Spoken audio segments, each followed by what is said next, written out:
Boa tarde.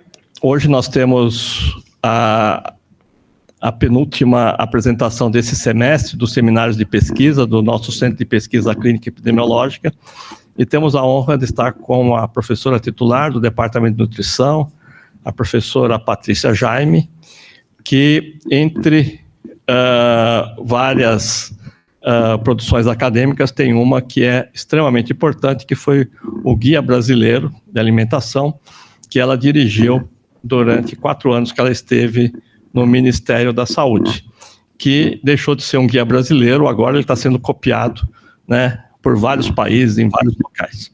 Então, convidamos a professora Patrícia Jaime para apresentar as informações referentes, né, à proposta do Guia Alimentar Brasileiro. Patrícia, por favor. Boa tarde para todas as pessoas que estão presentes e quem está acompanhando. Estou vendo muita gente à distância, né?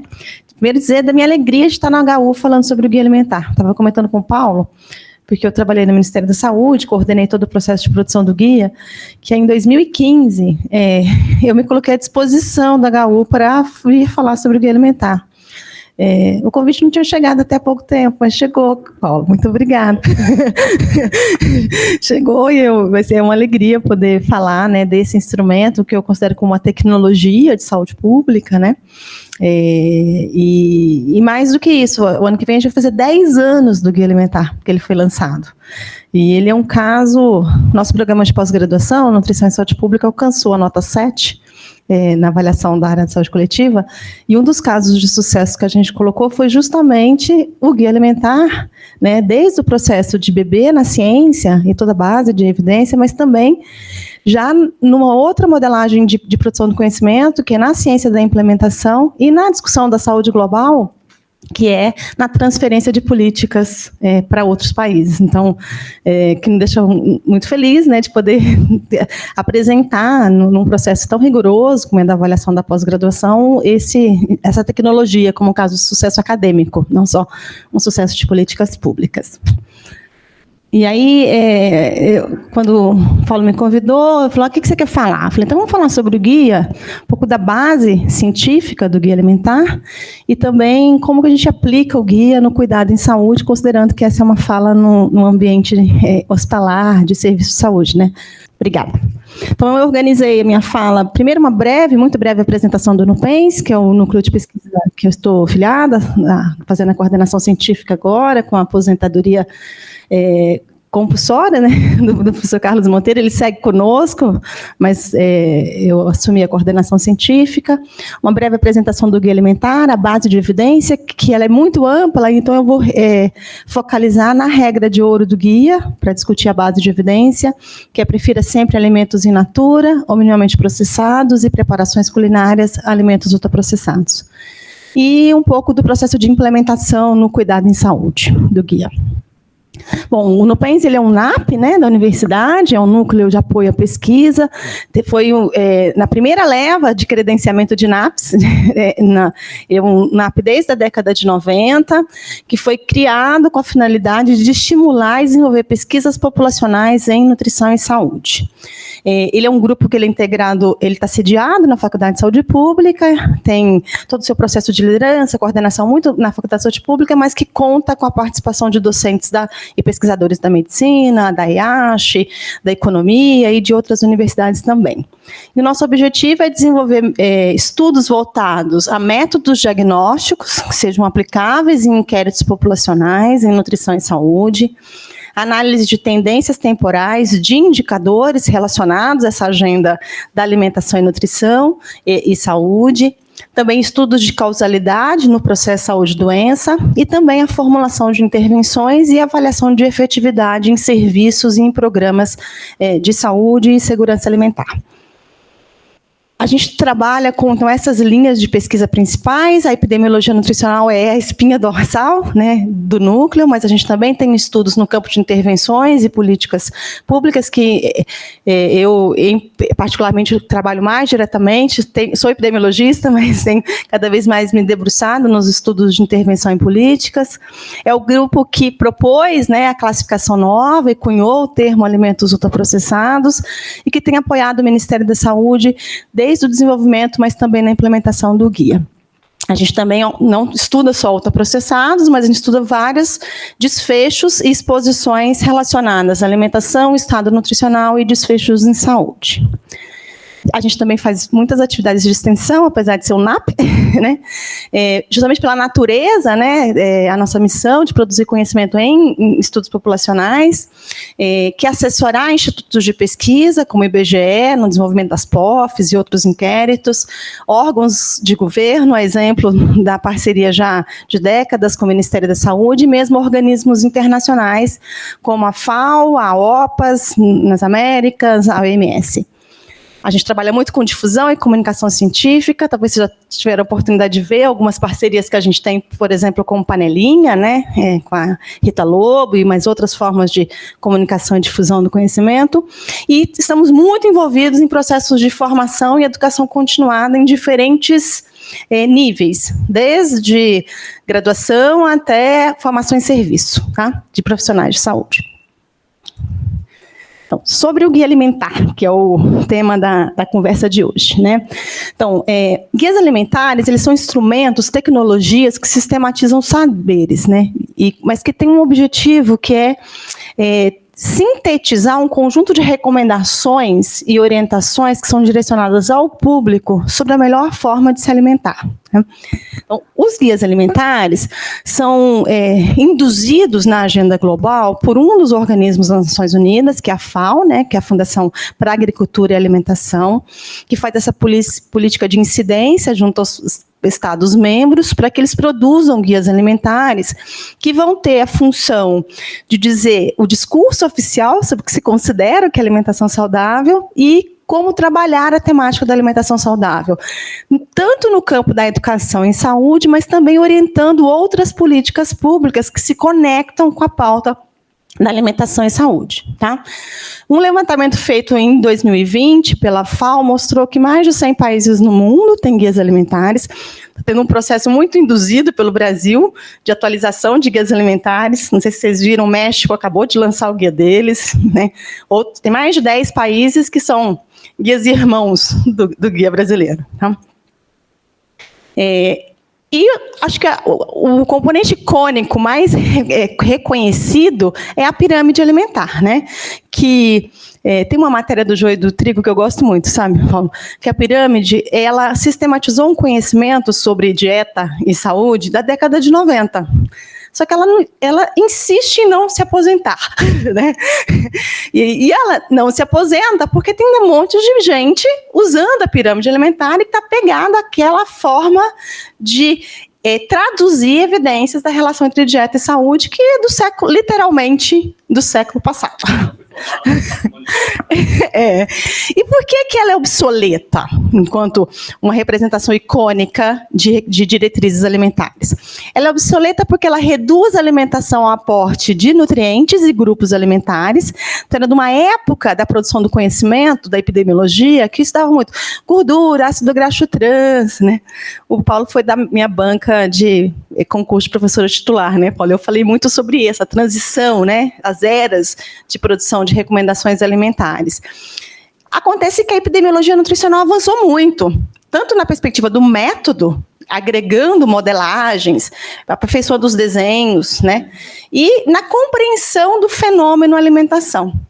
Trabalhando, por exemplo, como técnicas, primeiro de tentar olhar alimentos, e não só nutrientes, mas depois tentar olhar agrupamentos de alimentos, que não ocorre de forma aleatória, mas isso tem uma formação que é de contexto, de cultura, de ecologia, de sistemas alimentares. Aí começaram a ter os estudos sobre padrões alimentares, análise combinatória, né, os modelos, até a gente chegar numa discussão hoje mais que não está querendo só olhar como os alimentos se organizam e se combinam, mas também componentes de onde esse alimento vem, né? Como ele é produzido, quais são os impactos, para além daqueles impactos muito bilaterais, gordura e acidente vascular cerebral. Então, como é que a gente pensa de uma forma mais holística o processo da alimentação? Então, Um outro problema da pirâmide é que ela não observa a extensão e o propósito do processamento de alimentos. Então, tem uma nova teoria aí, um novo paradigma sobre falar sobre alimentação, incorporar o processo de alimentos, que até então ele era ignorado. Então, aqui na base da pirâmide, por exemplo, poder ter o arroz, ao mesmo tempo que um cereal matinal ultraprocessado, ou uma barra de cereal, como se fosse a mesma coisa, porque está na base da pirâmide. E, na realidade, não é, né? Ela não distingue ingredientes culinários de produtos alimentícios prontos para consumo. Então, macarrão, uma lasanha congelada, entraria na base da pirâmide, né? Então, como é que você vai separando esses componentes? Não considera a organização da alimentação em preparações culinárias, em refeições. Aí ela abstrai o aspecto sociocultural da alimentação. Como que a gente vai abstrair algo que é tão central na conformação dos padrões alimentares, né? Ignora o sistema alimentar, então não pensa nem de onde vem e nem o impacto do que o que a gente chama hoje da pegada ambiental das dietas. A epidemiologia nutricional tem avançado muito, inclusive em métricas de pegadas. A Dirce esteve aqui, né, semana passada, falando um pouco sobre isso, né? E ignora os limites planetários e a agenda da sustentabilidade. Enquanto a gente tem a Agenda 2030 nos chamando para isso, e algumas pessoas ainda apegadas com esse modelo de produção de recomendações alimentares. O Brasil inovou ao incorporar nos seus guias alimentares, não só no guia alimentar para a população brasileira, mas também no guia alimentar para as crianças menores de 2 anos, que foi atualizado em 2019, depois da população brasileira, ao introduzir uma nova forma de apresentar os alimentos, que não pelo seu perfil nutricional exclusivamente, mas segundo essa produção do conhecimento que nasceu aqui na USP, a gente tem que ter muito orgulho, né? Hoje eu vou mostrar uns dados, tem os estudos epidemiológicos, eles estão analisando dados antigos de corte para mensurar a participação de ultraprocessados e revendo a partir disso. Acabou de sair um artigo interessante do Nupens, com outros pesquisadores, como classificar os alimentos pela nova nos inquéritos populacionais. Não sei se vocês viram esse estudo agora. Então, a classificação nova, ela divide os alimentos em 4 grupos. Os alimentos in natura, ou minimamente processados, os ingredientes de uso culinário, né, que a gente precisa disso para fazer comida gostosa, os alimentos processados e os alimentos ultraprocessados. Então, primeira coisa importante dizer, a classificação nova, ela não diz que os alimentos industrializados não podem ser consumidos. Em nenhum momento isso foi dito.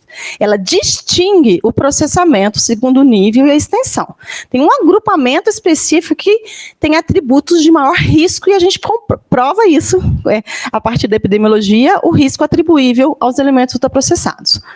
Então, o guia alimentar, como eu falei, tem uma regra de ouro, e eu vou muito rapidamente dizer qual é a novidade que o guia alimentar traz e por que ele teve tanta impacto, enquanto um guia de um país, né, da América do Sul, com outros países tendo, por que esse guia brasileiro foi reconhecido internacionalmente como um guia inovador, tanto pela mídia, mas também pelos governos, né, pelos organismos internacionais, e por que ele tem influenciado tanto outros guias alimentares. Acho que foi o guia que mais influenciou depois do guia alimentar americano, que era a pirâmide, que todo mundo copiou a pirâmide, né? Eu acho que é o guia brasileiro agora nessa nova onda, né, de interpretação da relação entre dieta e saúde. Então, primeiro porque ele baseia as orientações, as recomendações alimentares em alimentos in natura e minimamente processados. Ele discute a questão da variedade da alimentação dentro dos grupos de alimentos que são considerados saudáveis, orienta, mesmo à luz da evidência disponível 9 anos atrás, ele já sinalizava a perspectiva de ser uma alimentação preferencialmente de origem vegetal. Até então a gente não tinha estudo sobre pegada ambiental das dietas, e o que o brasileiro já anunciava essa perspectiva. Ele diz claramente, coloca o dedo na ferida, e por isso incomoda tanto, né? Evite alimentos ultraprocessados, faz estímulo à agricultura familiar, à economia local e à biodiversidade, traz fortemente na produção de recomendações os aspectos socioculturais da alimentação, da cultura alimentar, da culinária, que deve ser apropriada, saborosa e vetor de promoção da saúde. Fala de modos de comer, que não é só o que a gente come, mas como a gente come, as circunstâncias do comer, e não deixa de discutir a determinação social e comercial da alimentação. Essa estrutura do guia alimentar, eu não vou apresentar ele todo, mas só para vocês saberem, tem uma apresentação, um preâmbulo, mas o corpo mesmo, o core do guia, são os 5 capítulos, que um fala sobre os princípios da alimentação. A gente achou importante explicitar o que nos fez atributos de uma alimentação saudável, como é que a gente diz que se é um padrão saudável ou não, como a gente faz a escolha dos alimentos, depois que escolheu os alimentos, como que a gente trabalha a lógica da organização dos alimentos em refeições, fala da comensalidade e também dos determinantes, né, sociais e comerciais, a partir de um capítulo sobre compreensão e superação dos obstáculos para a alimentação saudável. E a gente faz uma sumarização das mensagens em 10 passos para a alimentação saudável. Quero só destacar os princípios, né, que a alimentação é mais do que a ingestão de nutrientes, que as recomendações sobre alimentação elas devem estar em sintonia com o seu tempo. Isso foi 2000, começamos a fazer em 2012, lançamos em 2014, era um outro tempo do Brasil saindo do mapa da fome. Então, hoje a gente tem um outro cenário de insegurança alimentar. Então, que tempo é esse que a gente está fazendo recomendações alimentares? Eu acho que segue super pertinente, mas aquela leitura da exposição da população agrava, o estado nutricional tem que ser atualizado ao tempo de agora, né? Que a alimentação adequada e saudável deriva de um sistema alimentar que é socialmente e ambientalmente sustentável, trazendo a pauta da sustentabilidade, que diferentes saberes geram conhecimento relacionados à formulação de guias alimentares. A epidemiologia nutricional é fundamental, mas existem outros saberes da antropologia, né, que a gente tem que incorporar, e que o nosso objetivo é que guias alimentares vão ampliar a autonomia das pessoas nas escolhas alimentares. O capítulo 2 fala, como eu falei, da escolha, levando em consideração a extensão e o propósito do processamento, e diz claramente que o processamento dos alimentos ele é benéfico, desde que ele se restrinja a um limite do processamento, que é a partir dessa combinação de alimentos in natura, que é o grupo 1 que a gente chama, o grupo 2 dos ingredientes culinários dos alimentos processados, a gente conforma o padrão da comida de verdade. É aquele que vai fazer as preparações culinárias na composição de cultura de cada local. O problema é a última categoria, são os grupos dos ultraprocessados, que não são alimentos, que são formulações industriais com uma dificuldade enorme de reprodução da sua produção no âmbito doméstico ou numa alimentação coletiva, num restaurante, né? E que tem um conjunto de características que rompe a estrutura da matriz alimentar, e hoje tem vários estudos no campo da ciência básica que mostram que essa ruptura da matriz alimentar, ela tem implicações metabólicas super importantes. Então não é só adicionar nutrientes. Durante muito tempo tinha fortificação de alimentos. Coca-Cola com micronutrientes, né? Mas não é isso que vai resolver, não é adicionar alguns nutrientes que tirou na desestruturação. Tem uma sabedoria da produção do alimento, da ecologia, que ela é desestruturada e não é recomposta com a formulação de alimentos, né? E que altera os modos de comer. Eu vou falar um pouquinho sobre mecanismos daqui a pouco, tá? O capítulo 3, aí ele olha, tudo bem, então você já sabe que não pode ultraprocessados, então vamos ver os grupos de alimentos, aí, que as pessoas podem dizer, então vou comer o quê? Vai comer uma infinidade, a diversidade está justamente nos outros grupos, né? Que aí vai falar sobre o grupo dos feijões, cereais, raízes, tubérculos, leguminosas, as legumes e verduras, frutas, castanhas, nozes, leite, queijo, carne, a água, e a partir disso vai trazendo recomendações relacionadas às variedades, uso culinário, sugestão de preparo, as propriedades nutricionais nesses grupos alimentares. E já diz claramente que carne vermelha deve ser restrita a 1/3 das refeições apresentadas, e aí a gente tem toda uma apresentação visual que compõe as recomendações. O guia traz 3 informações centrais, que também tem uma base de evidência para isso, hoje muito da ciência comportamental, né, em relação à conformação das práticas, que é comer com regularidade e atenção, comer em ambientes apropriados e comer em companhia. Essa semana eu vou gravar um programa para a Rádio USP, que eu vou detalhar as 3 recomendações, aí depois eu passo para o Paulo, que a gente vai falar especificamente sobre essas 3, tá? E o capítulo 5 fala dos obstáculos para a alimentação saudável e elenca 6 principais obstáculos: a informação, a oferta, o custo, as habilidades culinárias, o tempo e a publicidade, como obstáculos para a alimentação saudável. É claro que muitos desses obstáculos o cidadão não vai conseguir sobrepor, mas ele pode agir na perspectiva de pensar políticas públicas, de incidir no seu contexto local ao nacional, fazendo advocacy em prol de políticas públicas que diminuam essas barreiras para a alimentação saudável. Que são os 10 passos, que depois vocês podem consultar. Bom, então esse é o guia, muito brevemente. Vocês podem me perguntar, mas tem evidência? Né? Então vamos mostrar. Vou primeiro dizer o seguinte, que a gente tinha evidência quando a gente estava formulando, mas mais do que evidência, a gente tinha uma compreensão de que aquela nova forma de classificar os alimentos, ela rompia um paradigma na ciência. E que o tempo, se a gente fosse esperar 10 anos para a gente fazer o guia, para acumular um conjunto de revisões sistemáticas e meta-análises que a gente tem hoje, o guia não teria sido feito, gente. Então, que política pública precisa de ousadia também. Né?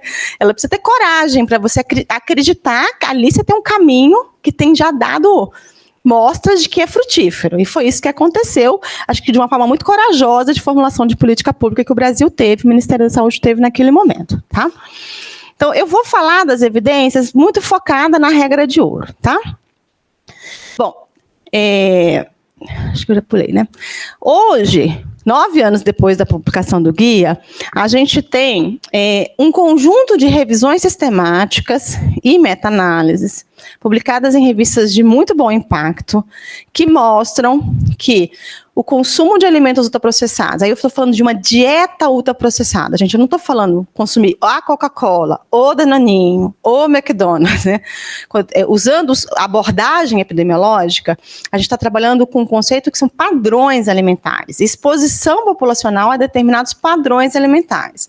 Então, a gente cria uma variável de estudo, que é a participação dos alimentos ultraprocessados na dieta das pessoas. Está estudando isso em vários inquéritos. O NUPENS estuda, mas vários outros grupos independentes estudam. É muito curioso, que teve um congresso mundial de nutrição que foi na Argentina, em 2015 ou 2016, que a gente foi apresentar o nosso estudo temático, que estava estudando o impacto de ultraprocessado nas dietas de 7 países no mundo. E aí, no congresso, parecia que só o NUPENS e as instituições parceiras que estudaram. Agora, teve o último congresso, que foi no Japão, e é impressionante os diferentes grupos espalhados no mundo estudando o impacto do ultraprocessado em diferentes desfechos na qualidade da dieta, desfechos de saúde e na perspectiva da sustentabilidade e da formulação de políticas. Então, de fato, rompeu, deixou de ser uma nova forma de interpretar, e ele rompeu e se tornou, de fato, um novo paradigma na epidemiologia nutricional que foi abraçado, né? Ele não é só uma fissura ali na compreensão do conhecimento, ele já avançou na escala da epistemologia da ciência no campo da epidemiologia nutricional. Vou só destacar alguns achados desses estudos, são várias revisões sistemáticas e meta-análise, eu não vou ter tempo de destacar todas, mas acho que era importante dizer, né, que se tem essa consistência científica hoje.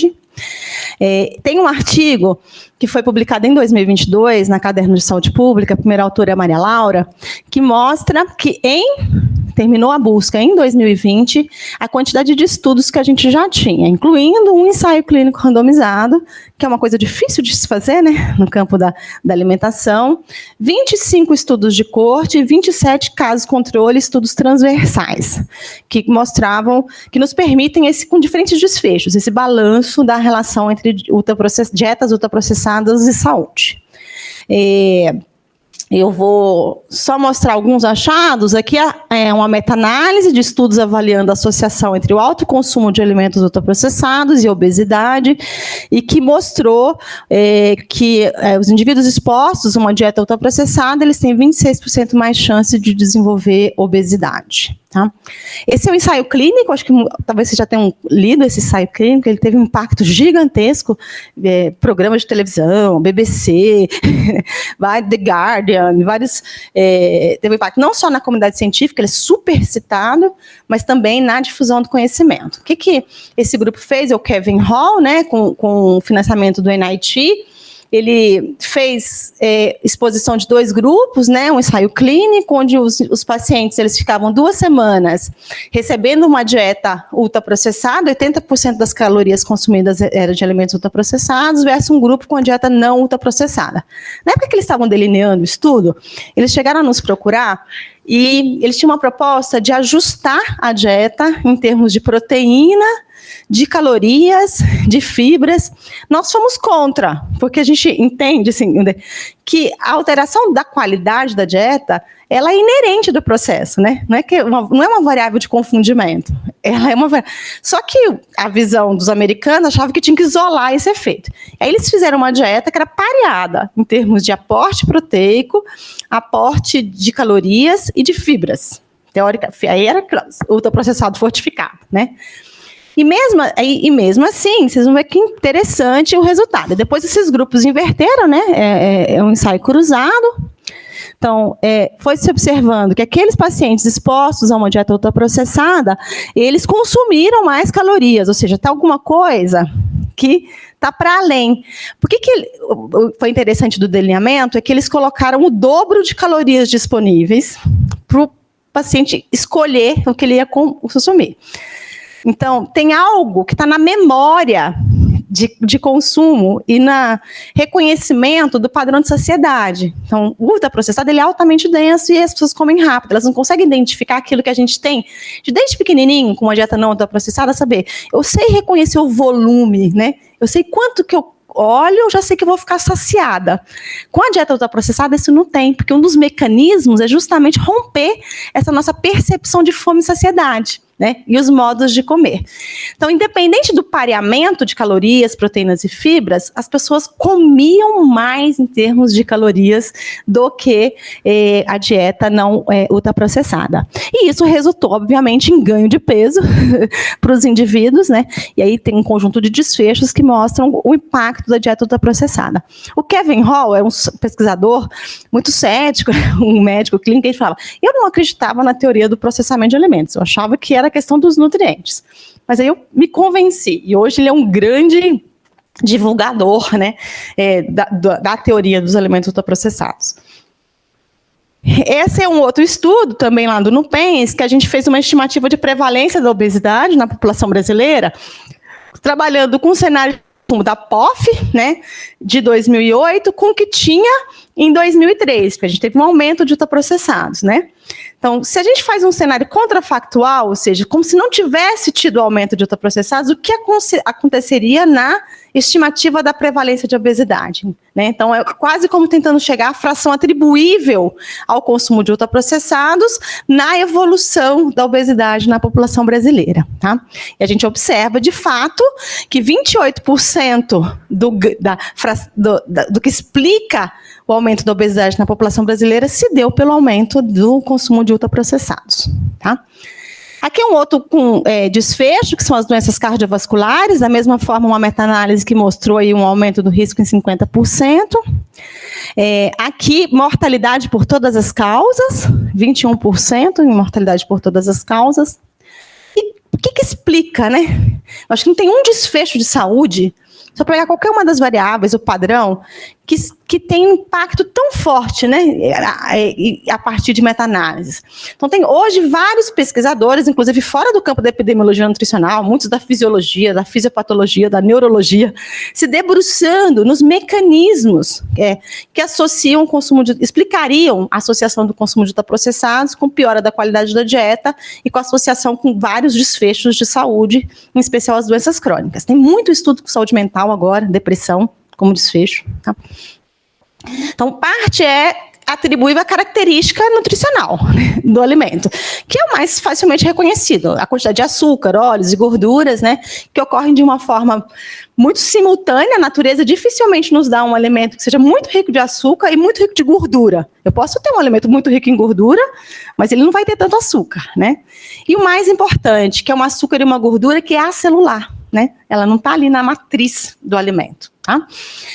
Os aditivos cosméticos, tem muitos estudos associando, por exemplo, com a microbiota, intestinal, processos inflamatórios, a destruição da matriz alimentar, a redução do conteúdo de água dos alimentos, os contaminantes neoformados pelas embalagens, o tempo de prateleira, aquele produto vai ficar 2 anos na prateleira, e quanto que isso pode ter contaminação dos alimentos e o impacto desses contaminantes das embalagens.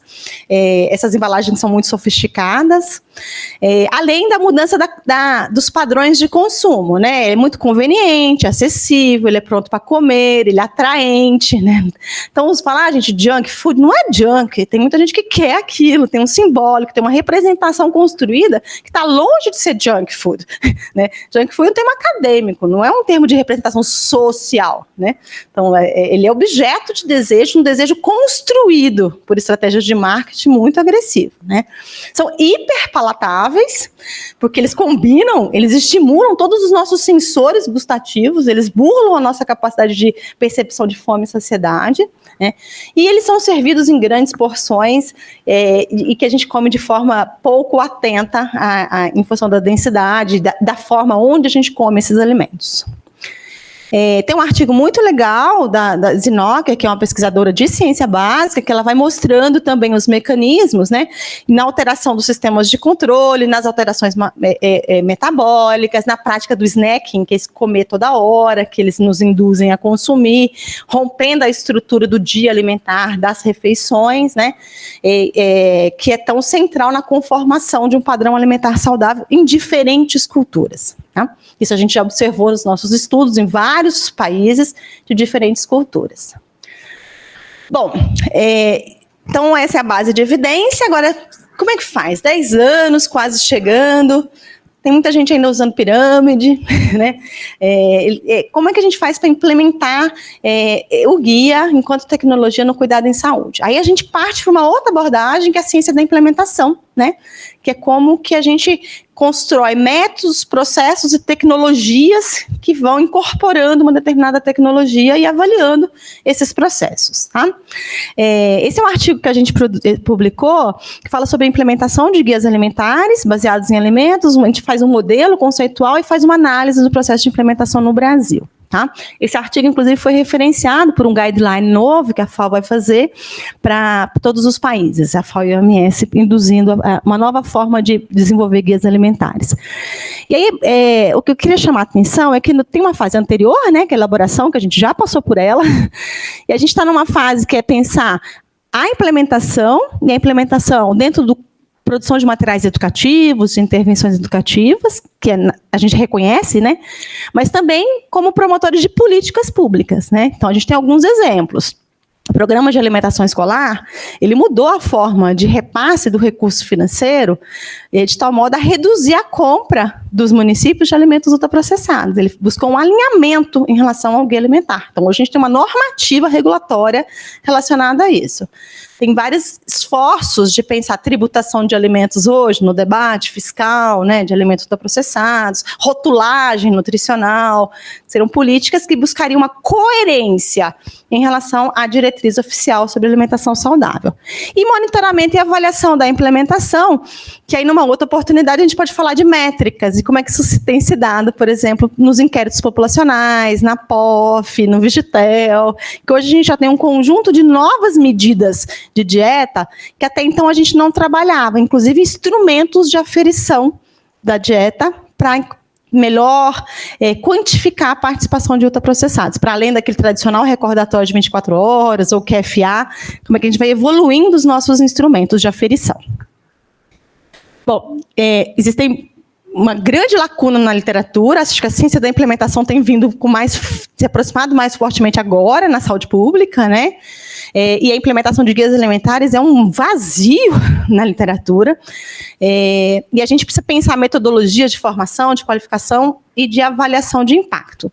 E os profissionais de saúde são centrais, né, gente? O guia é para qualquer indivíduo, busca uma linguagem simples, mas o profissional de saúde, ele é aquele que leva a mensagem com maior credibilidade. Se a gente não tiver nutricionista usando pirâmide, é inadmissível que um serviço ainda utilize pirâmide, né, à luz das evidências que a gente tem.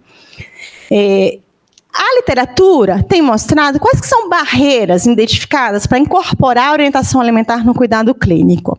Então, uma é falta de tempo dos profissionais, baixa autoeficácia para orientar os pacientes sobre alimentação, um conhecimento inadequado sobre nutrição, uma qualificação profissional insuficiente e uma ausência de material de apoio prático, que no curto espaço de tempo, de uma consulta individual, de um grupo operativo, numa visita domiciliar, o profissional possa incorporar, sem ser uma clínica, uma consulta muito detalhada, que um profissional específico como nutricionista faria, tá? A gente também tem estudos que mostram que 2/3 dos médicos na atenção primária em saúde, eles fornecem orientação alimentar para 40% ou menos dos pacientes, tá? E gastam só 5 minutos ou menos para falar sobre alimentação, né? Que é justificável, tem outras questões que ele precisa abordar na consulta. E apenas 12% das consultas médicas incluíram orientação alimentar mesmo para os pacientes de alto risco para condição crônica relacionada à alimentação.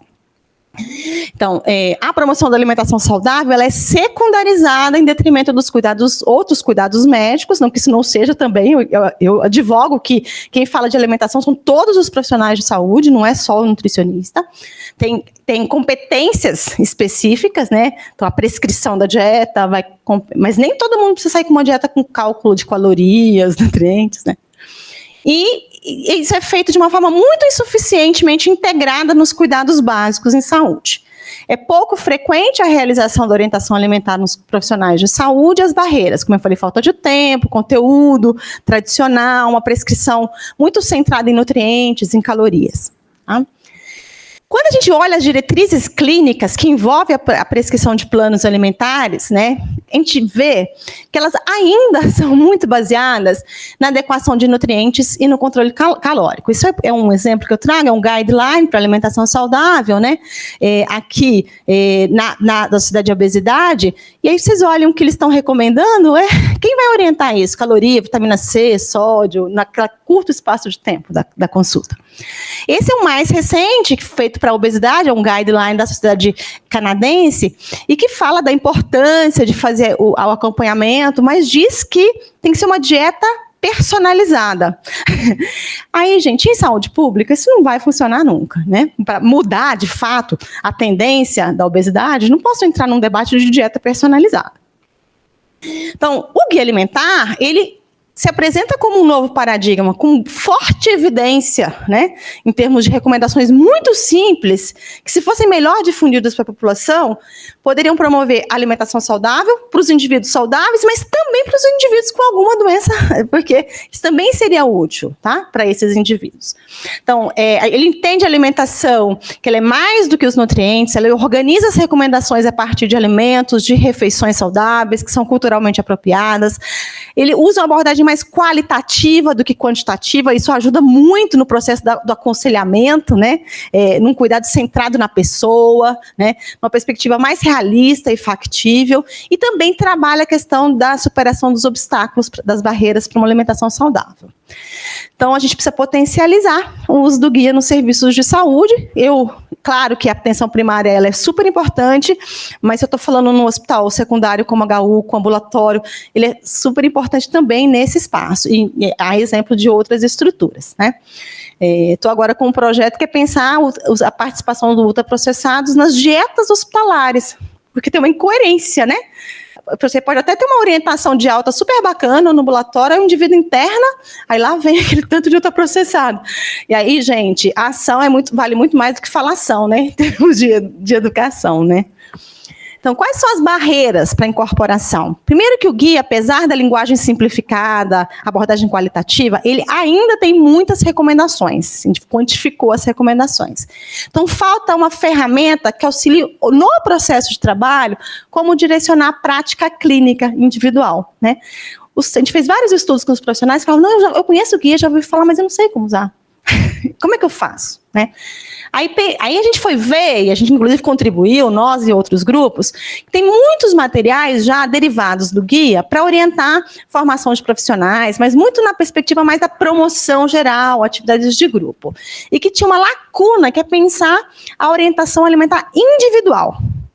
Aí, para isso, a gente fez uma parceria com a OPAS e com o Ministério da Saúde, e a gente desenvolveu os protocolos de uso do Guia Alimentar, que é uma série de 5 protocolos, que a gente faz uma abordagem por ciclo de vida. Parte do adulto, mas depois fala de crianças, depois adolescentes, idosos e gestantes, né? O desenvolvimento do protocolo a gente já publicou nessa revista, né, na Family Medicine and Community Health, que fala do que é a metodologia de desenvolvimento do protocolo, e o nosso objetivo era desenvolver protocolos clínicos para aplicação do Guia Alimentar por profissionais da atenção primária na orientação alimentar individual, tá?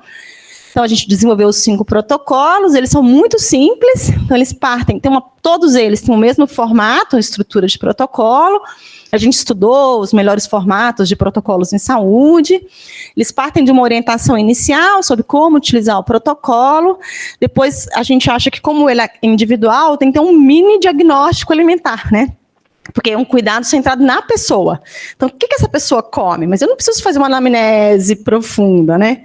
A gente tem os marcadores de consumo alimentar do CISVAN, que com pouquíssimas questões a gente consegue identificar modos de comer, barreiras em termos de obstáculo, marcadores de alimentação saudável e marcadores de alimentação não saudável.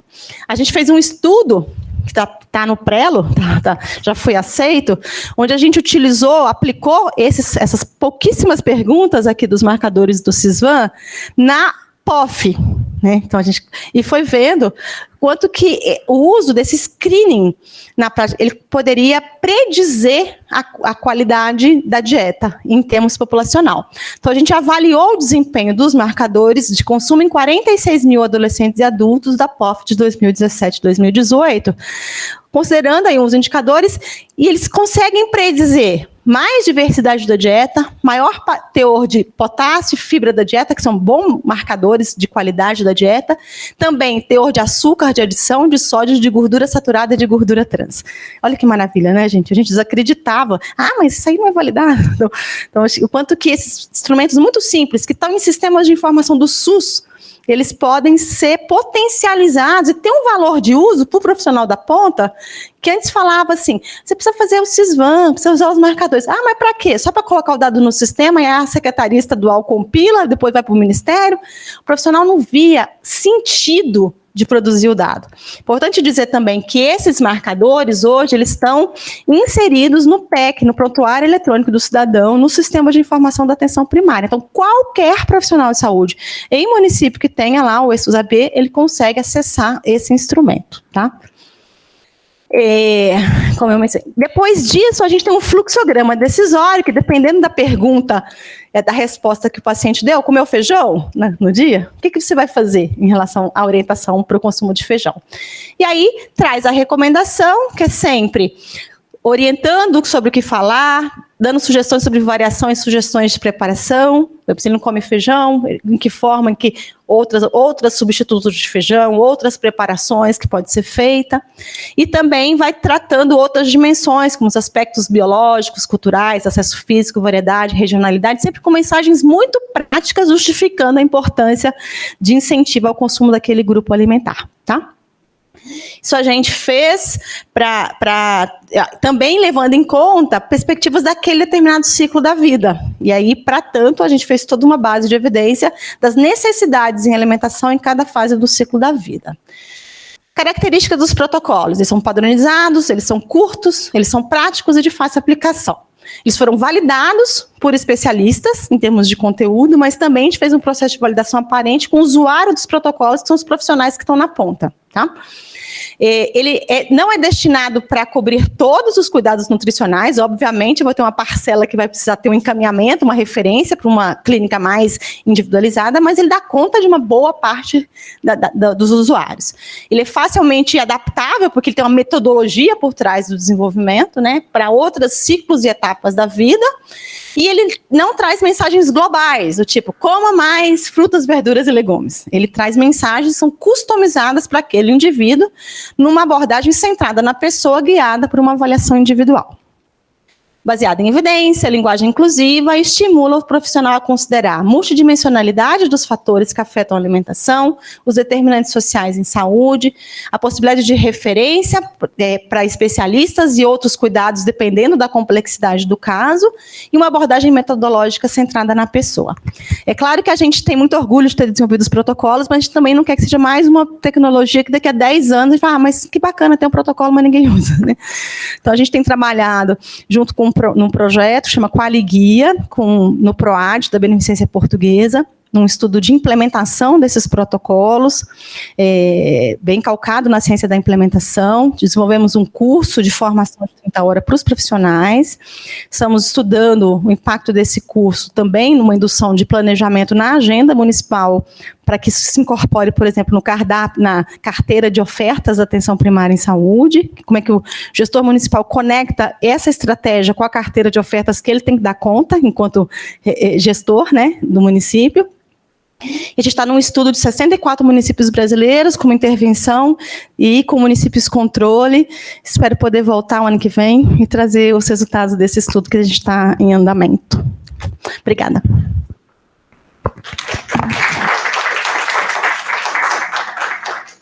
Uma maravilha a apresentação, né? Eu tenho que contar um pouco de mim, porque eu comecei junto com o NUPENS na epidemiologia. Eu fiz meu estágio de doutorado lá. E foi uma coisa muito interessante, porque tinha uma pessoa fazendo iniciação científica, que era a Renata Levi. Eu me lembro da época que ela começou a fazer o levantamento da POF, na EPNAD, e ela chegou para mim assim, olha só como cai o consumo de feijão. Eu falei assim, é interessante, né? Mas não dei bola nenhuma. Ou seja, o cavalo passou encilhado na minha frente e eu estava preocupado. Que você não possa subir nele novamente. Não, nesse caso aí, né? Mas a outra coisa, quando começou a questão o Carlos começou a falar, eu tive uma dificuldade em entender. E para mim ficou muito claro quando eu conversei com o Frank Ho, lá da Harvard, e que ele me contou também que ele não tinha entendido nada. Que demorou um tempo para conseguir captar, né? Porque quem está na epidemiologia tem uma certa dificuldade em ver isso daí. Antes de passar para as perguntas, eu só queria fazer uma manifestação, duas manifestações. Essa questão, eu me incomodava um pouco de não ter nenhum trial para começar isso. E o Carlos ficou brigando comigo, brigando não, né? A gente tem uma conversa, e eu só fui me convencer que ele estava certo quando teve a pandemia, né? E até hoje existem pessoas que criticam que na pandemia nós não testamos máscara, não testamos isolamento social.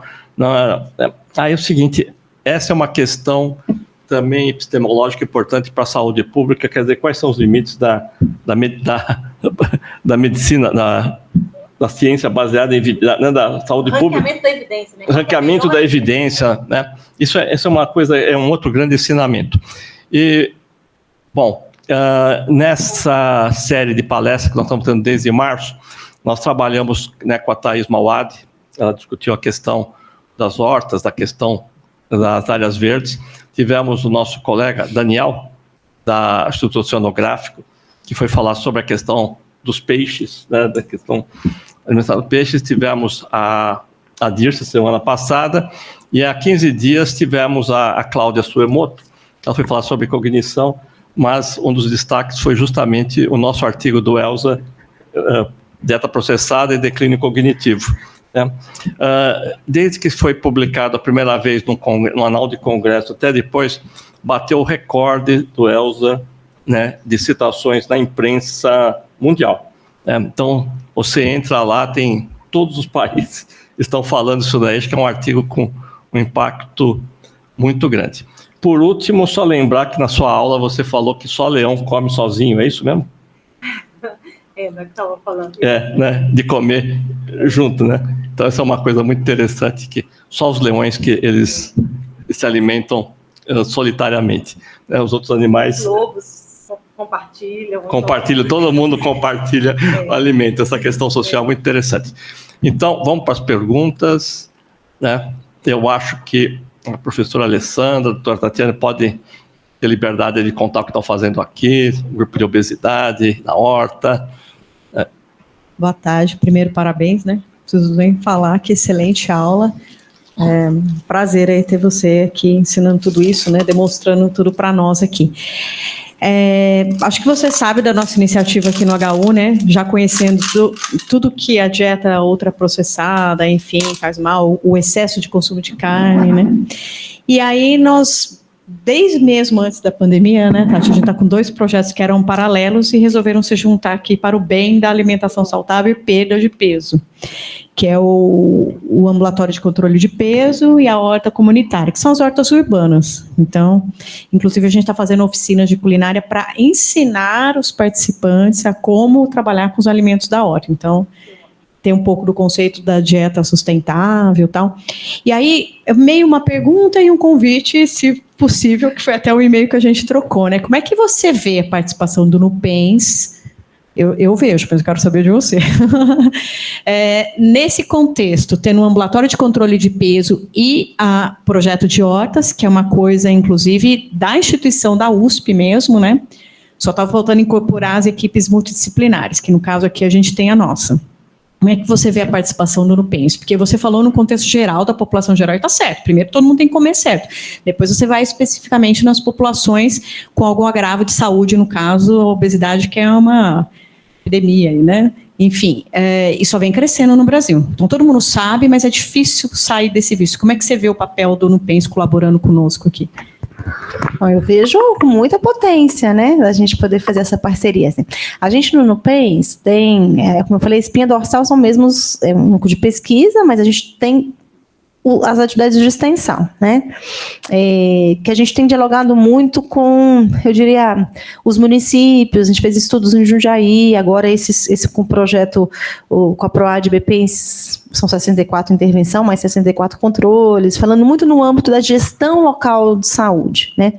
A gente ainda não entrou dentro do serviço, sabe? Então, eu fiz um projeto importante no ABC, para implementação nos 7 municípios da região do ABC, da linha de cuidado de sobrepeso e obesidade. A gente desenvolveu um conjunto de materiais e fez formação nessa lógica de uma linha de cuidado de um município, dentro do planejamento.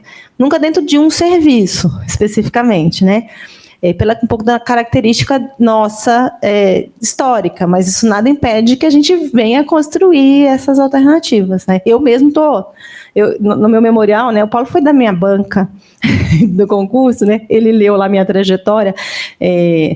Eu já superei essa dicotomia entre a clínica nutricional e a saúde pública. Eu acho que a gente tem que falar da atenção nutricional e a gente tem que considerar o indivíduo, as suas necessidades, mas que também tem que considerar o sistema. E quanto mais a gente dialogar, né, a clínica com a saúde pública, eu acho que mais a gente vai ter incidência. Tem que fazer sentido no cuidado individual, mas o cuidado individual também tem que somar num esforço coletivo, né?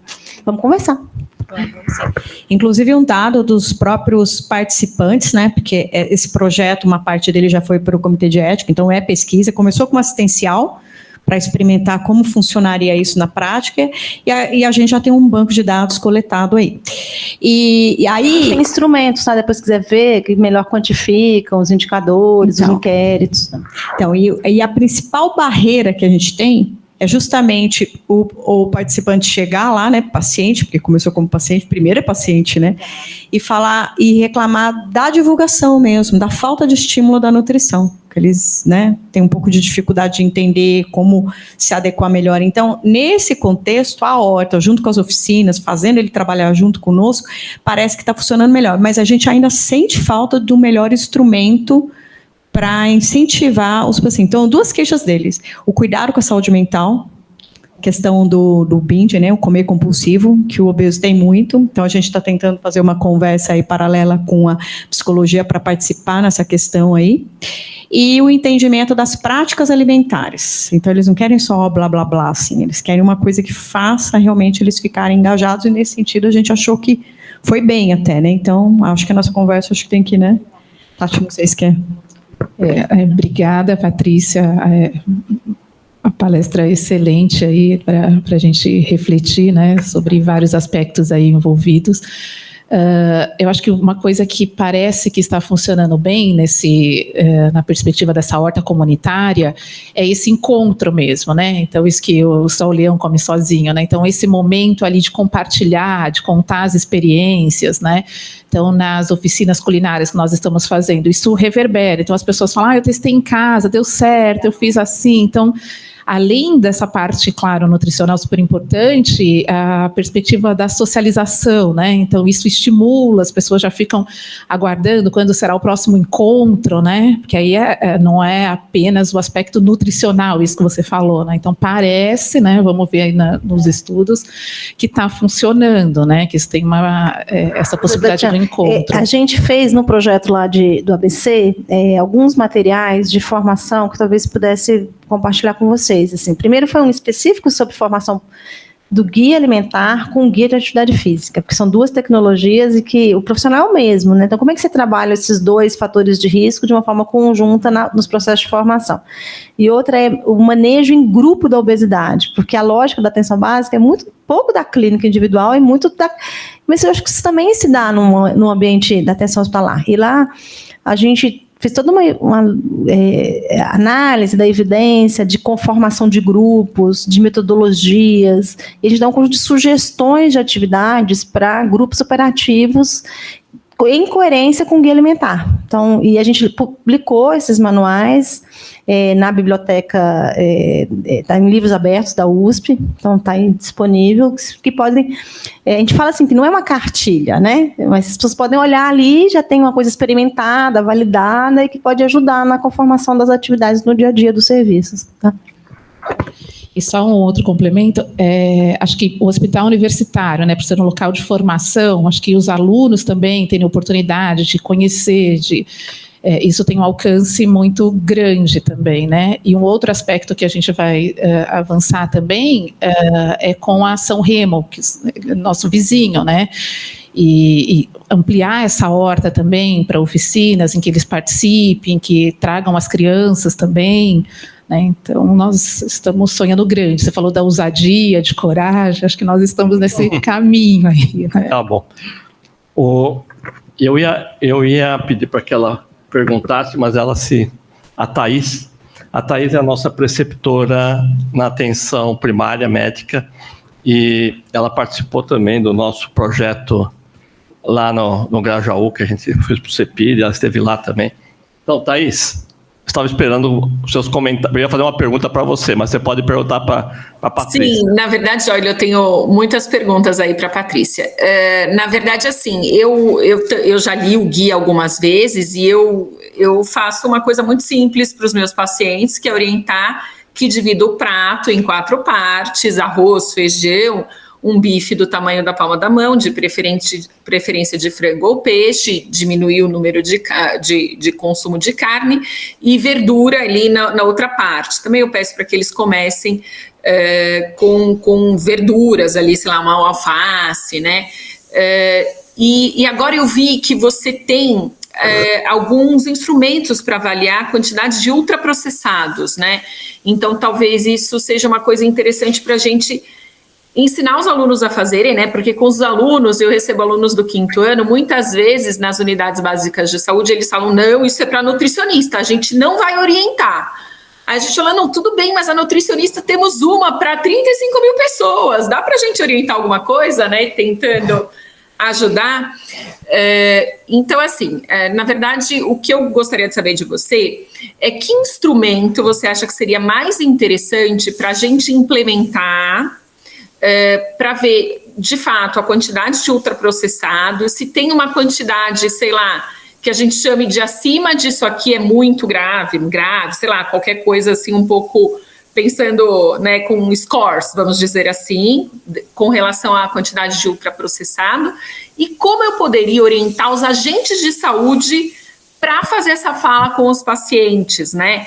Porque a minha ideia é multiplicar isso, porque a gente tem muitos agentes de saúde que comem errado, que também nunca ouviram falar sobre alimentação, e se a gente pudesse ajudar esses agentes de saúde a multiplicar esse conhecimento, e também pensando em quantificar com fins de pesquisa também, né? Então, tenho também essa ideia de empoderar esses agentes de saúde, quantificar um pré para a gente ver se a gente consegue diminuir um pós, de repente pesando esses pacientes, enfim, difundindo essa questão aí através dos agentes de saúde.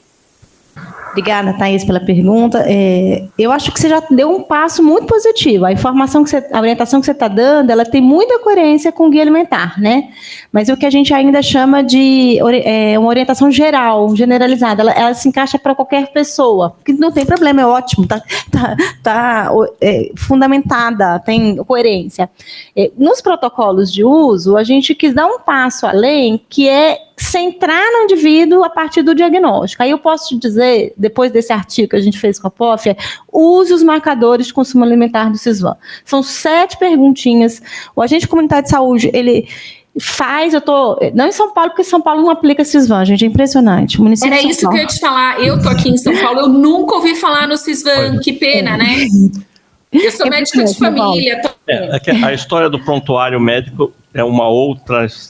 Mas ele nos protocolos tem as perguntinhas lá, Thaís, ele está disponível na Bireme, está no site do Nupens, todos os exemplos, tem lá quais são as perguntas, que é fácil. Nos municípios que a gente está estudando e que tem um prontuário, que faz... o agente comunitário é o sujeito que, em geral, aplica os marcadores, e aí depois... nem sempre levava para o profissional de nível superior, porque era muito uso só para epidemiologia, né, para vigilância, e agora a gente está querendo trazer para o cuidado. E aí o protocolo, ele ajuda, o fluxograma, ele vai ajudar a partir do Sisvan, e isso ajuda para o uso do diagnóstico, para a orientação alimentar, mas também ajuda na avaliação, que você pode fazer um antes e depois de mudança do desempenho dos indicadores. Tá? O artigo está no Prelo, é lindo, gente, assim, estou muito orgulhosa desse artigo. Assim que ele estiver disponibilizado, eu encaminho para o Paulo e ele distribui, tá? Tá bom. Ótimo, obrigada. Eu queria fazer um comentário, uma pergunta, na verdade, mas assim, o mais comentário, exatamente esse discurso dos alunos aí de medicina, eu vi o contrário, que a nutricionista dizendo que orientação nutricional é só de nutricionista. O que aqui no hospital universitário, inclusive, o que me chamou muito a atenção, porque me parece uma mania aí das corporações, cada um fazendo sua reserva de mercado, né? E eu tenho um problema já sério com o próprio Conselho Federal de Medicina e a lei do ato médico, né? É um problema público com a lei do ato médico. Como é que a gente resolve isso? Porque me parece que no meu curso de graduação em medicina... Verdade que faz bastante tempo eu ando meio esquecido, mas não me lembro de ter tido grandes formação nessa área. E me parece uma coisa básica que todo e qualquer profissional de saúde deveria ter. Como é que os professores, senhores professores que estão aí na mesa, acham que a gente pode resolver isso? Porque a questão da interprofissionalidade na formação é que ou começa na graduação ou fica muito difícil depois, né? Não, você é convidada. Eu tenho muito tempo para falar. Eu acho que esse é um grande desafio. Algumas escolas médicas no exterior, elas têm criado cadeiras que são cadeiras mais de dialogar essa orientação alimentar. Isso acontece muitas vezes em lugares onde você não tem o nutricionista com uma lei de espaço, né? Então, mas eu acho que a gente, no Brasil, começa a pensar algumas disciplinas. A Thaís tem feito isso, uma disciplina em parceria lá com a saúde pública, mas é optativa no curso de medicina, né? Uhum. Agora, esses protocolos, por exemplo, o protocolo da criança, a disciplina de pediatria devia apresentar, não é? O protocolo do idoso, a disciplina de gerontologia devia apresentar... E aí eu vou falar dos meus colegas nutricionistas, né? Os meus colegas também têm essa coisa da reserva. É claro que tem um espaço da prescrição que é exclusivo do nutricionista, mas a fixação do profissional, a capacidade, inclusive, de inserção é pequena, o que a Thaís falou. E a população não pode ficar descoberta. E a população ela vai ser beneficiada com mensagens que são de educação em saúde. Então, nosso objetivo aqui, o guia é qualitativo, ele não é quantitativo, ele não faz abordagem de nutrição, ele não é prescritivo. O protocolo, ele não faz prescrição de dieta. O Conselho Federal de Nutricionistas fica no olho comprido para mim, esperando a hora de eu fazer coisa errada e eles me advertiram também. Então, a gente tem todo um cuidado de pensar a orientação alimentar, e eu não estou falando prescrição.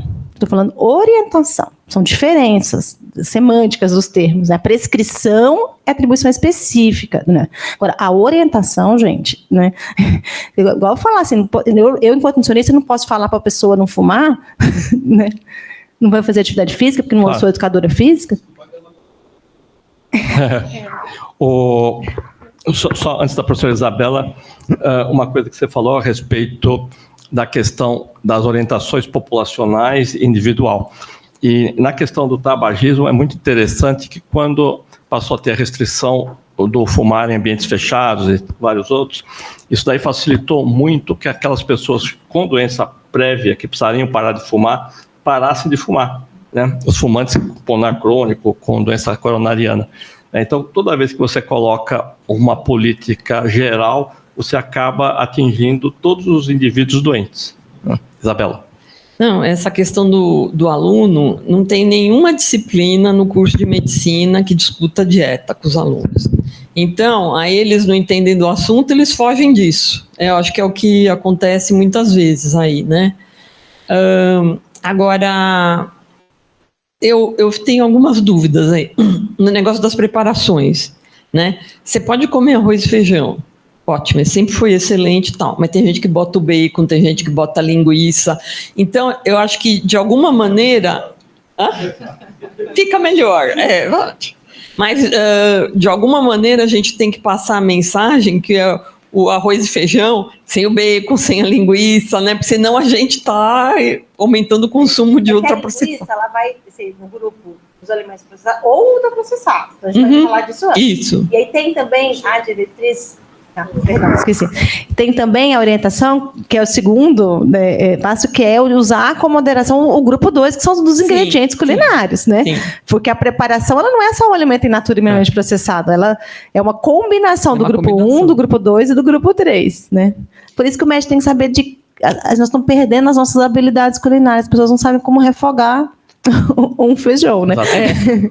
Não, é isso que eu acho, que às vezes você tem que... porque assim, desde que a informação, vocês criaram a informação no Nupens, até ela chegar na ponta, né, para algumas coisas na medicina é 10, 15 anos, 20 anos, né, então eu só acho que tem que se pensar bastante numa forma de espalhar esse conhecimento de forma rápida. Exato. E de forma simples, porque senão, na verdade, daqui a 20 anos vai estar todo mundo sabendo, e isso é muito tarde, né? Muito tarde. Olha... Quer dizer, é incrível, por exemplo, a penetração que existe desses programas de culinária, né, como eles têm. E aí a imprensa explorou muito o fato da primeira-dama, parece que tira o presidente, né, dos almoços políticos, que eles ficam lá refogando coisa, né, aparece uma foto... Deixa ele prestar atenção no que ele está comendo. Né? Não, aparece uma foto dos dois, né, na cozinha lá, né? E eu gostei muito daquilo lá, para mim seria uma foto muito interessante em ser explorada. Olha, é assim mesmo que nós temos que fazer, né? Pare os seus afazeres, né? E faça a própria comida, né? Eu gostei daquilo lá. Então podemos convidar a Janja e o Lula para começarem a fazer aí os programas, né? Então isso...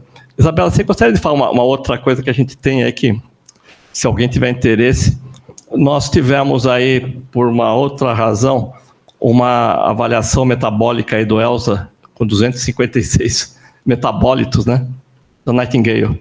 Na verdade, assim, a gente tem, em São Paulo, no ELSA, a gente tem subfrações lipídicas dosadas por ultracentrifugação vertical, então não vai dar só, vai dar em quantos tipos de LDL, quantos tipos de HDL. A gente tem uma outra dosagem por ressonância nuclear magnética, que são acho que 3 LDL, 7 HDLs, que depois eu agrupo em 3, enfim, os TRLPs, e agora a gente acabou, isso tem no 5.000 de São Paulo, a gente acabou de receber uma de metabolômica feita pela Nightingale, que são 250 subpartículas lipídicas numa amostra de 1.000 participantes de São Paulo, né? Então, nessa parte aí das gorduras, a gente tem muita coisa para trabalhar. Você já trabalhou bastante, mas sei lá, se saíram 20 papers, saíram muito que, na verdade, você pode fazer muito mais. Mas assim, o que vocês quiserem utilizar está totalmente... É até um pouco além do metabolismo lipídico. É praticamente o mapa metabólico, né? Na verdade, tem o BCCA, tem outras coisas, alguns marcadores inflamatórios. Citrato, tem um monte. Citrato, que a gente está começando a usar em algumas coisas de tireoide. Mas, assim, é um banco rico, né? E, não, que está à disposição. Se e já está, inclusive, os indivíduos já têm o dado cadastrado, né, da dieta. Já tem tudo. Já está tudo pronto. Sim. A gente tem o questionário de frequência alimentar na onda 1, na 3 e na 4, que está sendo agora, nós estamos no meio. E a gente está... essas dosagens de subfrações é tudo da onda 1. Mas dá para você fazer um monte de coisa prospectiva. Porque agora, assim, se você pensar, o Elza está entrando na melhor fase, 13 anos de segmento, então você tem informação de mortalidade, desfecho, tudo isso, tudo é da linha de base. Mais alguém? A outra questão, a questão do declínio cognitivo, nós vamos ter agora, com a quarta onda, vamos ter mais um ponto, né? São 4 pontos, e eu acho que não só no ultraprocessado, mas de uma forma geral, a questão da dieta e declínio cognitivo, eu acho que é um ponto extremamente, né, importante. Exatamente, pegou isso daí. Não são tão negativos. E o Wheat Lancet, ele foi legal porque ele trouxe alguns indicadores de sustentabilidade, mas ele não incorporou a abordagem de processamento de alimentos, até está na nota de rodapé. O próximo que vai sair, vai ter uma nova edição, acho que eles vão incorporar. Eu acho que ela tapou mais a questão da sustentabilidade, que é super importante. Mas, Sobre uma perspectiva, né, Isabela? Que é a pegada da carne. Tem outras dimensões de sustentabilidade que ele não dá conta. Resíduos sólidos, por exemplo, de embalagem. O arroz. Não. Patrícia, uma pergunta que é a seguinte. Um drama que a gente vê no mundo inteiro, então você está nos Estados Unidos, então tem que existir lá os health spot, né, que são uma parte de Boston, uma parte de São Francisco, um pedacinho lá de Nova York, mas você anda um pouquinho, você já está em maus lençóis. Como é que é no Ohio, Ana? Nada bom, né? E quando a gente vai aqui em São Paulo, você está no Alto de Pinheiro, você tem o natural da terra com tudo aquilo ali, mas quando você chega aí no Jardim São Jorge, né, você vê aquele outro supermercado. Por outro lado, eu estive lá no Jardim São Jorge, também vi no Grajaú. A Feira Livre, por estar mais próximo dos produtores, tem uma quantidade grande e mais barato do que tem na área mais central da cidade, mais rica, né? Como é que você vê essa questão que nós temos aí da distribuição, da comercialização de todos os produtos alimentares? Sabe que 2 semanas atrás eu fui convidada pelo MDA, que eles estão discutindo a proposição da Política Nacional de Abastecimento Alimentar. É engraçado que a gente tem um Plano Safra para agricultura, né? Tem Pronaf, Programa Nacional, aí tem toda outra lógica de saúde, mas o abastecimento, a gente não tem uma política nacional. Então, você tem iniciativas, e foi muito apropriado pelo capitalismo, pelo capital. É o mercado que regula o abastecimento. Você tem pouca regulação no poder público. São Paulo, um dos primeiros estudos que eu fiz, uma linha de pesquisa minha, é ambiente alimentar, né? Foi no município de São Paulo e mostrava a desigualdade da distribuição de feiras livres, né? E a densidade das feiras em áreas que são as áreas de maior poder aquisitivo, né?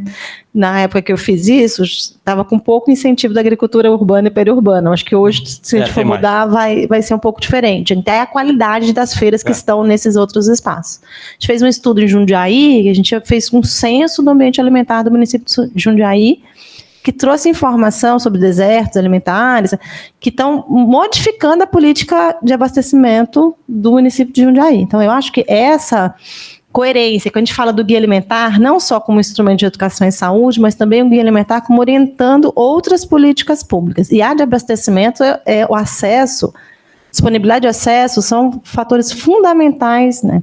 Agora, como que a gente estuda ambiente alimentar, né? Aí a gente já tem aí, que é interessante, Paulo, porque a gente na epidemiologia estuda pessoas, né? Então, a nossa unidade são o agrupamento, populações. Quando a gente incorpora fatores de ambiente, a gente começa a estudar territórios onde as pessoas vivem. E aí a gente tem que auditar esses territórios. No projeto, né, do CEPID, a gente tinha uma ideia de lá estudar o ambiente alimentar do Grajaú, nas diferentes dimensões. Vou até fazer minha propaganda. A gente tem uma disciplina na pós-graduação que chama Tópicos em Ambientes Alimentares, que a gente discute a base conceitual, os modelos, as dimensões e como estudar o ambiente alimentar. Então. Tá bom, mais uma? Na verdade, eu dei aula há muito tempo na atenção primária, 1º e 3º ano, né? E aí, em todo final a gente queria fazer uma festa para os agentes, assim. E aí eu lembro de uma vez que eu dei dinheiro para um dos alunos, falou, vai comprar uns refrigerantes, era ali perto de São Jorge, gente. Era cola. Cada coisa, e assim, muito mais doce, né? E de 3 litros, né? E não tinha Coca-Cola, ele não conseguiu comprar Coca-Cola ou Guaraná, ele comprou um de abacaxi. Exatamente. Não, mas é assim, esses aí muito mais doces, assustadoramente, né, mostrando que essa questão da distribuição. E recentemente eu passei aí 15 dias na Índia, e a minha dieta não é uma dieta cheia de carne, mas assim, você passa os 15 dias, você come e você não engorda. Então tem essa questão das gorduras e da carne que é lascada, né? Compensação, o risco de ter uma diarreia gigantesca. Não. Se você vai em lugares de boa qualidade, aí não acontece nada. Pelo menos comigo, não. Tá bom. Bom, gente, então eu agradeço a participação de todos, da Patrícia. Eu acho que foi mais um grande momento nosso. Na próxima semana, nós vamos estar aqui com uma colega do Instituto Butantan, que vai discutir algo inesperado para nós, que são os morcegos, né? Então, nós vamos estar falando de morcegos que, após a Covid, né, entraram em alta, né, nessa discussão, e tem dados extremamente interessantes, né, a serem discutidos. A imprensa mundial todos estão dando um destaque muito grande, né, ao quanto que o homem altera o meio ambiente, né, e os morcegos estão sempre aí e vão, né, tendo consequências para nós. Então esse é o convite, vai ser o último do semestre, depois nós vamos voltar em agosto. Patrícia, muito obrigado. Eu que agradeço, Paulo. Obrigada.